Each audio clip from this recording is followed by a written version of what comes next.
Hai Sobat Kece Pikong 1996. Apa kabar semuanya? Hai, balik lagi dengan Pikong di sini.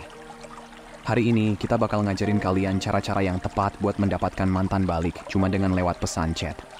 Gue tahu ada banyak faktor yang harus diperhatiin kalau mau balikin mantan, nggak cuma dari segi pesan teks. Tapi, ngirim pesan teks bisa jadi salah satu cara yang efektif buat membangun hubungan baik, kepercayaan, dan ketertarikan lagi dengan mantan kamu asal dilakuin dengan benar. Tapi, kalau kamu nggak tahu caranya, ngirim pesan teks ke mantan bisa jadi malah bikin mereka semakin jauh dan kelihatan desperate. Jadi, tonton video ini sampai akhir kalau kamu mau belajar cara ngirim dan balas pesan teks dengan benar. Jadi pertanyaannya, harusnya aku nelpon atau chat mantanku? Nah, gue pribadi lebih condong ke arah pesan teks. Nggak usah repot-repot harus ketemu langsung. Kan? Santai aja, nggak terlalu invasion juga ke ruang pribadinya. Dia bebas balas kapan aja, dan kamu juga bebas ngeladenin pesan teksnya kapan aja. Jadi ada waktu buat ngebayangin dulu mau nulis apa sebelum beneran ngirim. Tapi ya, ini kan soal dinamika hubungan.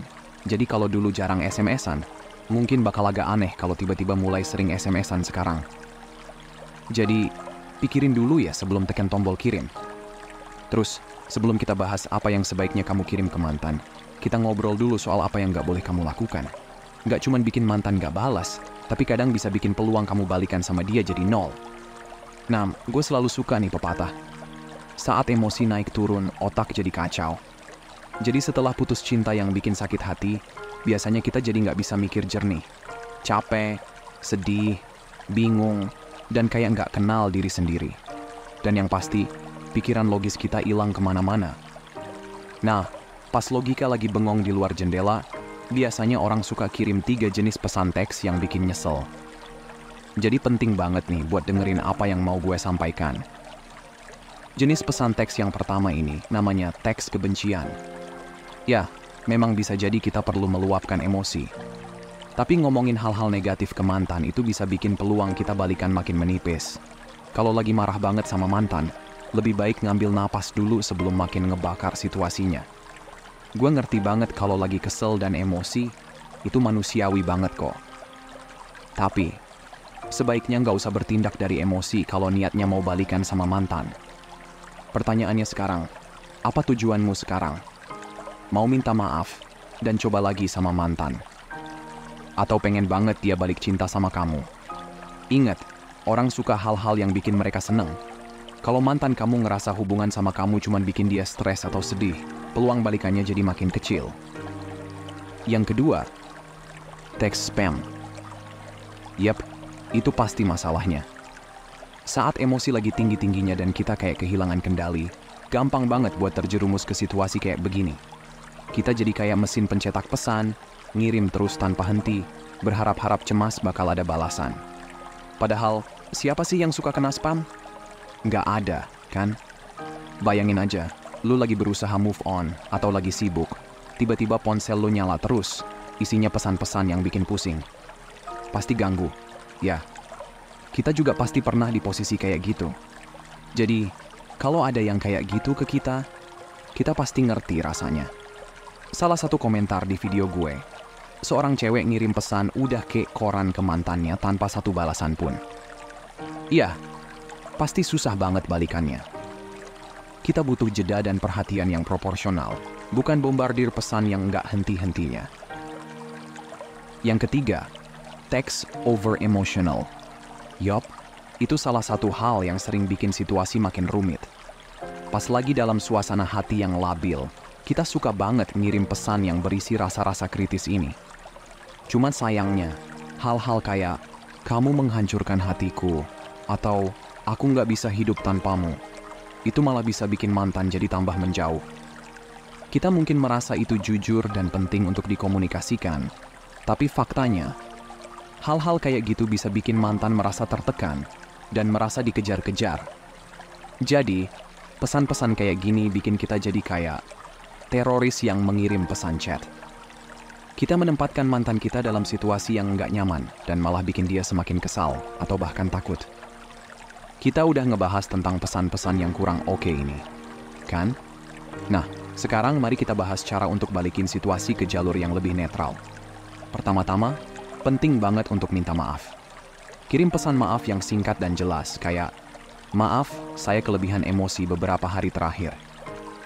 Itu langkah pertama untuk mulai memperbaiki hubungan yang mungkin udah berantakan. Setelah itu, mulai terapkan strategi tanpa kontak. Artinya, jangan kontak mantan selama beberapa waktu. Ini adalah strategi yang seringkali efektif dalam mengembalikan kembali hubungan yang sempat renggang. Bayangin deh, dia kirim pesan setelah beberapa waktu tanpa kontak dan tak dapat jawaban darimu. Dia pasti mikir, kenapa dia nggak balas ya? Nah, dari situ dia bisa jadi mulai memikirkan apa-apa yang dia lewatkan dari kamu. Tapi ingat, tanpa kontak cuma langkah awal. Kamu juga perlu niat dan rencana lanjutan untuk memenangkan kembali mantan. Jadi selama masa tanpa kontak, tetap tenang dan sabar ya. Setelah kamu mengevaluasi berapa parahnya putusnya hubunganmu dan kesalahan-kesalahan yang kamu lakukan, kamu bisa menentukan berapa lama masa tanpa kontak yang kamu butuhkan. Kalau kamu udah banyak ngemis-ngemis atau ngirim pesan marah-marah, bisa jadi kamu perlu waktu lebih lama dari 30 hari. Bisa juga sampai 60 hari atau lebih, tergantung situasinya. Sekarang, bayangkan kamu udah melewati masa tanpa kontak dengan baik. Kamu udah minta maaf, udah terlibat dalam tanpa kontak. Jadi, langkah selanjutnya apa? Langkah selanjutnya adalah membangun hubungan yang positif dengan mantanmu. Ingat, tujuanmu sekarang adalah memperbaiki hubungan, bukan langsung bikin mereka jatuh cinta padamu lagi, cuma dengan beberapa pesan teks. Tapi, membangun hubungan yang baik adalah langkah awal yang penting. Jadi, pesan teks apa yang harus kamu kirimkan? Di video ini, kita bakal bahas 3 jenis pesan teks dasar yang bisa jadi pondasi yang bagus buat membangun kembali hubungan dengan mantanmu. Pesan teks nomor 1 adalah yang disebut sebagai pesan teks membangun minat. Ingat, nggak ada yang pengen nerima pesan teks yang super membosankan macam "Hai" atau "Ada apa?". Pesan-pesan kayak gitu nggak ada tujuan, tapi juga nggak bikin mantanmu merasa apa-apa secara emosional. Kamu pengen kirim sesuatu yang bisa bikin mereka senang dan punya nilai yang beneran. Untuk kasih gambaran, coba lihat contoh pesan teks membangun minat kayak gini. "Hey, baru aja denger kalau band Noah bakal manggung di kota kita bulan depan. Tiba-tiba inget betapa kamu suka sama mereka dulu. Semoga semuanya lancar ya, dan kamu bisa ikut nonton konsernya." Nah, itu aja. Buat saat ini, itu pesan teks yang kamu perlukan buat mulai kembali bersambung. Kenapa pesan teks kayak gini berhasil? Pertama, kamu punya tujuan yang jelas kenapa kamu kirim pesan ke mantanmu. Kamu nggak ngemis-ngemis, nggak minta-minta, atau ngambek. Kamu cuma ngasih tahu dia tentang sesuatu yang mungkin menarik buat mereka.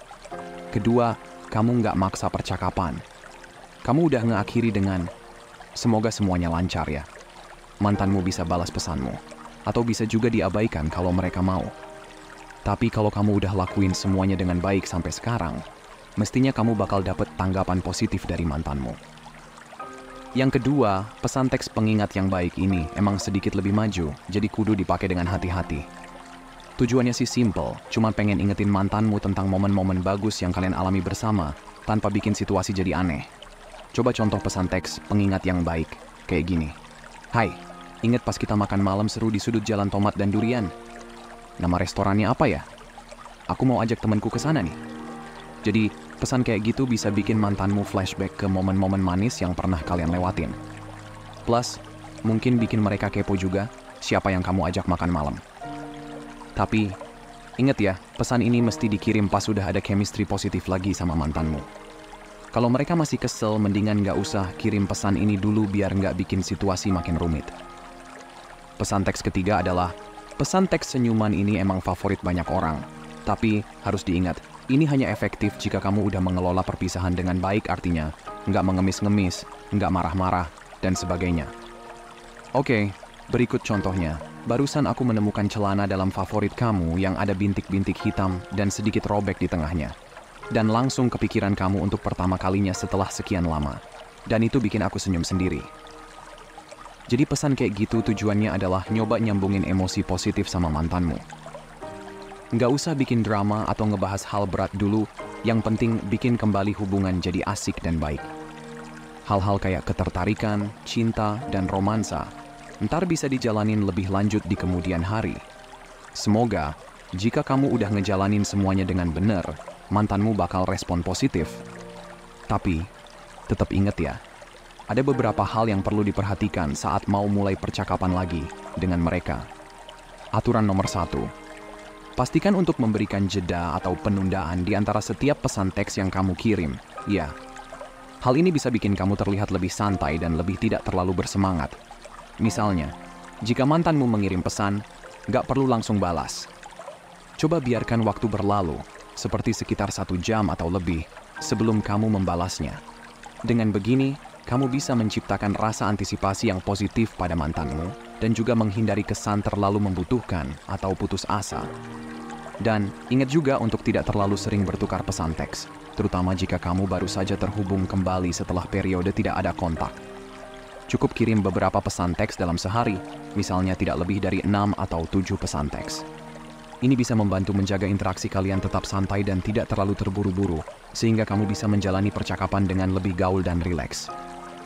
Aturan nomor 2. Pastikan kamu menjaga balasanmu singkat, tapi tetap memperhatikan prinsip-prinsip dasar komunikasi. Hindari pesan teks yang terlalu panjang dan bertele-tele, karena ini bisa membuatmu terlihat terlalu bersemangat atau putus asa.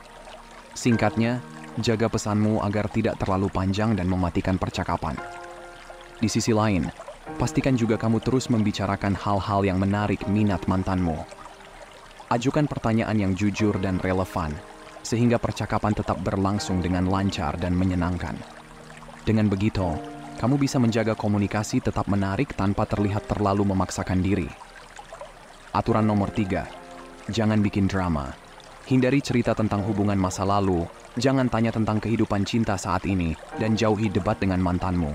Biar obrolannya positif, biar mantanmu ingin ketemu denganmu.